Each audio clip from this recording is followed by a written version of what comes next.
মাহবুব লিখেছেন, সম্প্রতি এক বাংলাদেশি যুবক এভারেস্ট জয় করেছেন। এ ধরনের অ্যাচিভমেন্টের জন্য দীর্ঘ প্রস্তুতি নিতে হয়, অর্থ শ্রম ব্যয় হয়। শুধু একটা পাহাড়ে ওঠার জন্য অর্থ শ্রম ও সময় ব্যয় করা সেরাই এবং দুনিয়াবী দৃষ্টিকোণ থেকে কেমন? ভাই মাহবুব, এ বিষয়ে আমরা এর আগে বিভিন্ন প্রশ্নের উত্তর এই ধরনের প্রশ্ন বিষয়ে নানা কথা আমরা পেশ করার চেষ্টা করেছি। কোরআন এবং হাদিসকে গবেষণা করে বা কোরআন হাদিস পাঠ করে আমাদের কাছে যেটি মনে হয়েছে যে আসলে ইসলামের শরিয়ার দৃষ্টিকোণ থেকে এই কাজগুলোর তেমন কোনো তাৎপর্য নেই। এগুলোতে আমাদের দেশের মুখ উজ্জ্বল হয়, যিনি করেন তার মুখ উজ্জ্বল হয়, তার সাহসিকতা, তার বীরত্ব, এগুলো বীরত্বগাথা এগুলো মানুষ বলতে থাকে। কিন্তু আসলে ইমানদারের প্রত্যেকটা কাজে দুনিয়া এবং আখিরাত কোনো না কোনোটার কল্যাণ নিহিত থাকবে। যদি এমন হয় যে ওই জায়গাটাতে যে কোনো কিছু আবিষ্কার করা যায় কিনা, মানুষের জন্য কোনো কল্যাণের কোনো কিছু বের করা যায় কিনা, তার জন্য গবেষণা করলেন, তার জন্য চেষ্টা করলেন, তাহলে সেটা ভিন্ন বিষয়। এটা যেমন মহাকাশে যাচ্ছে মানুষ, সেখানে গিয়ে আপনার মহাকাশ স্টেশন থেকে নানাবিধ মানুষের কল্যাণ সাধন করার পথ পদ্ধতি বা নানা রকমের আপনার সুযোগ সুবিধা সেখান থেকে মানব জাতির জন্য সেখান থেকে তারা তৈরি করতে পারছেন, দেখাতে পারছেন বা আবিষ্কার করতে পারছেন।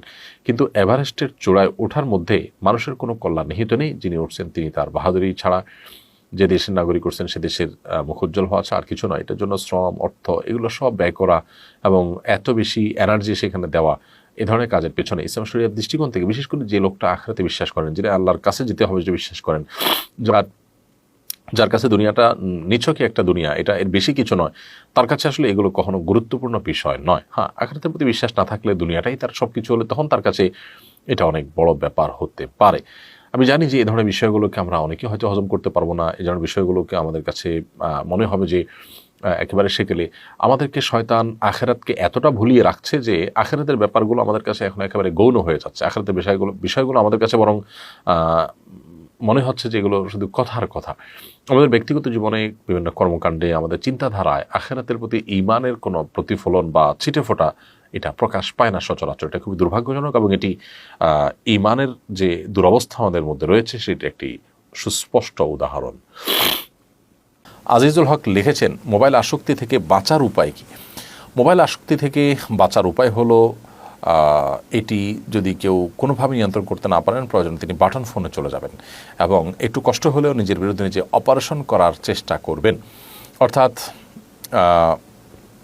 আপনি কোনোভাবে যখন দেখবেন যে মোবাইল থেকে বাঁচতে পারছেন না, তাহলে কমপক্ষে যেই সেটটা স্মার্টফোন আছে, এই স্মার্টফোনের সেটটা আপনি বিক্রি করে দিয়ে বা এটা কাউকে দিয়ে বা এটা থেকে বের হয়ে আসে আপনি সাধারণ বাটন ফোনে চলে যাবেন। একটু কিছু সময় কষ্ট করে যদি এটা করতে পারেন, তাহলে সেক্ষেত্রে মোবাইলের আসক্তির যে বদ অভ্যাস হয়ে গেছে সেটা থেকে বেরিয়ে আসা অনেকখানি সম্ভবপর হয়। আবার কোনো অ্যাপস আছে যে অ্যাপসগুলোর মাধ্যমে নির্দিষ্ট সময় সোশ্যাল মিডিয়াতে ব্রাউজ করার পর সেটা বন্ধ হয়ে যাবে, এরপরে বিভিন্নভাবে সেটা খুলতে অনেক কষ্ট করতে হবে, বেগ পেতে হবে। এগুলোর মাধ্যমে কিছুটা নিয়ন্ত্রণ করা যায় এবং চাইলে সকাল বিকাল, সকাল দুপুর রাত 3 টাইমে নির্দিষ্ট কিছু সময় ফিক্স করে ওই সময়টাতে শুধুমাত্র মোবাইল খুলে অ্যাপ আপনি ব্রাউজ করবেন, এরপর সেখানে অটোমেটিক ওই অ্যাপসের কারণে লক হয়ে যাবে। এরকম সিস্টেম করলে কিছুটা সম্ভব হয় নিয়ন্ত্রণ করা। আবার অনেকের জন্য দেখা যায় যে মোবাইলের যে অ্যাপ, সোশ্যাল মিডিয়া যে অ্যাপগুলো আছে সেগুলো ডিলিট করে ফেললে, সেগুলো সেগুলোকে আনইনস্টল করে ফেললে তার জন্য বাঁচাটা সহজ হয়। সেটাও আরেকটা পদ্ধতি। সেক্ষেত্রে তা সোশ্যাল মিডিয়ার কোনো কাজ থাকলে এটা কম্পিউটার, ল্যাপটপে এতে সারবেন, কারণ সেখানে আসলে খুব বেশি সময় নষ্ট করার সুযোগ থাকে না, মোবাইলে যতটা থাকে। তো যার যেটা সুবিধা হয় তিনি সেই পন্থা অবলম্বন করে এই আসক্তি থেকে বেরিয়ে আসার চেষ্টা করতে হবে। এরপর প্রশ্ন হলো, সুমাইয়া মজুমদার আপনি লিখেছেন, যারা দায়ুস তাদের সাথে ইসলামিক দৃষ্টিকোণ থেকে আচরণ কেমন হওয়া উচিত? তাদেরকে কি মন থেকে ঘৃণা করতে হবে? দায়ুস বলা হয় ওই পুরুষকে বা ওই মানুষকে যিনি তার পরিবারের সদস্যদের নানান অপকর্ম, বিশেষ করে জেনা, ব্যভিচার, পর্দাহীনতা, অশ্লীলতা, নোংরামো এগুলোকে সমর্থন করেন, এগুলো দেখেও না দেখার ভান করেন, এগুলো দেখার পরও তিনি কোনো বিহিত চেষ্টা করেন না, ওই ব্যক্তিকে দায়ুস বলা হয়। তো দায়ুস ব্যক্তি জান্নাতে প্রবেশ করবে না এবং এটা অপরাধ রীতিমতো। অতএব একজন মুসলিম হিসাবে আমরা দায়ুস ব্যক্তিকে তার এই কৃতকর্ম থেকে নিবৃত রাখবার জন্য অসৎ কাজ থেকে বাধা প্রদান করার যা করণীয় সেই প্রক্রিয়া আমরা অবলম্বন করব এবং তাকে দাওয়াতের কাজের মাধ্যমে, অসৎ কাজের বাধা প্রদান করার মাধ্যমে তাকে আমরা নিবৃত রাখার চেষ্টা করবো। এটা আমাদের কর্তব্যের অংশ। এবং এই দায়ুস যারা আছে তাদেরকে আমরা তাদের এই কৃতকর্মের কারণে তাদের এই ধরনের ঘৃণ্যকর্ম এবং নাজায়েজ কাজ হারাম কাজে লিপ্ত থাকার কারণে তাদের প্রতি আমাদের ঘৃণা আসাটা স্বাভাবিক এবং ঘৃণা করাটা বরং কর্তব্যের অংশ। পাপকে ঘৃণা করো পাপীকে নয়, এই কথা সিনেমা স্লোগান, এটি কোন হাদিসের বক্তব্য নয়, বরং পাপের পাশাপাশি যিনি পাপে লিপ্ত তার প্রতিও ঘৃণাবোধ থাকাটা আমাদের ঈমানের বরং দাবি। তবে ঘৃণা শুধু আমাদের জন্য যথেষ্ট না, বা ঘৃণা করাটা আমাদের কর্তব্য নয়। মূলত আমাদের মূল কর্তব্য হলো যে তাদের প্রতি ঘৃণা তো আসবেই স্বাভাবিকভাবে। আমার ইমানে যে গায়রত আছে, ইমানে যে আত্মসম্মান আছে, সেই জায়গা থেকে তো সেটা আসবেই, কিন্তু এর পাশাপাশি তাদেরকে অন্যায় থেকে অনাচার থেকে নিবৃত্ত রাখার ন্যূনতম উদ্যোগ আমাদের গ্রহণ করতে হবে। এমডি ফয়সাল আহমদ সুমন লিখেছেন, যুবকদের উদ্দেশ্যে একটু বিশেষ নসিহত করুন। যুবকদের জন্য সবচেয়ে গুরুত্বপূর্ণ বিষয় হলো তাদের যৌবনকালকে সকল প্রকার অনাচার থেকে, যৌনাচার থেকে, অবাধ যৌনাচার থেকে এবং হারাম সম্পর্ক থেকে বাঁচিয়ে রাখা এবং ৫ ওয়াক্ত ফরজ নামাজ পড়া, সৎসঙ্গ অবলম্বন করা।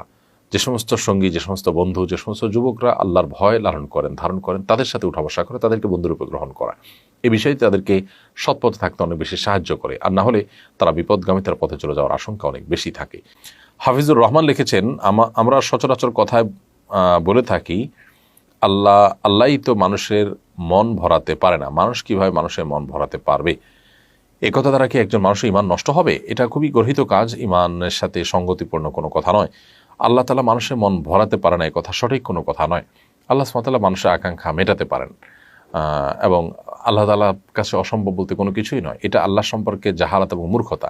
যদি কেউ জেনে শুনে আল্লাহ সম্পর্কে এ ধরনের মন্দ ধারণা রাখে, আল্লাহ সম্পর্কে ইচ্ছাকৃত জেনে শুনে ঠান্ডা মাথায় এরকম মন্দ কথা বলে, তাহলে সেটা অবশ্যই ইমান নষ্ট হওয়ার কারণ হবে এবং তিনি ইসলাম থেকে খারিজ হবেন। আর যদি বিষয়টা অজ্ঞতা সুলভ হয়, আল্লাহ শানে এটা যায় না বা এটার অর্থটা কি তিনি অতটা খেয়ালও করেননি, এরকম যদি হয়, তাহলে তারপরও ইমান নষ্ট না হলেও এর মাধ্যমে তিনি জঘন্য অপরাধে লিপ্ত হয়েছেন এবং তার তওবা করা উচিত। আল্লাহ সুবহানাহু ওয়া তাআলা পারেন এমন কোনো কিছুই নেই। মানুষের চাহিদা আল্লাহ তাআলা পূরণ করতে পারেন না, এটা শুধুমাত্র আল্লাহ সম্পর্কে অজ্ঞানতা বা জাহালতের কারণে কেউ বলতে পারেন, এছাড়া এটা কোনো মানুষ বলতে পারেন না। আচিয়া খাতুন লিখেছেন, 4 রাকাত ফরজ সালাতে ভুলবশত 2 রাকাতে সালাম ফিরিয়ে ফেললে করণীয় কি? 4 রাকাত ফরজ সালাতের দ্বিতীয় রাকাতে যদি আপনি সালাম ফিরিয়ে ফেলেন, যদি মনে পড়ে যে আমি ফরজ সালাতে আসি, জোহরে আসি, আসরে আসি কিংবা এশায় আছি, 4 রাকাত বিশিষ্ট, অথচ আমি দ্বিতীয় রাকাতকে চতুর্থ রাকাত মনে করে সালাম ফিরিয়ে ফেলেছি বা শেষ রাকাত মনে করে সালাম ফিরিয়ে ফেলেছি, তাহলে সাথে সাথে উঠে যেতে হবে। সালাম ফিরিয়ে ফেলেছেন, তৎক্ষণাৎ মনে পড়েছে, আপনি উঠে যাবেন, উঠে আর 2 রাকাত সালাত আদায় করে তারপরেই আপনি সেজদায় তারপরে শেষে সেজদা সাহু দিবেন। আর যদি সালাম ফিরে ফেলার পর আপনি কথাবার্তা বলা শুরু করেছেন বা উঠাউঠি হাঁটাহাঁটি করে ফেলেছেন, তারপরে মনে পড়ে, তাহলে আপনাকে ওই সালাতটি নতুন করে আদায় করতে হবে।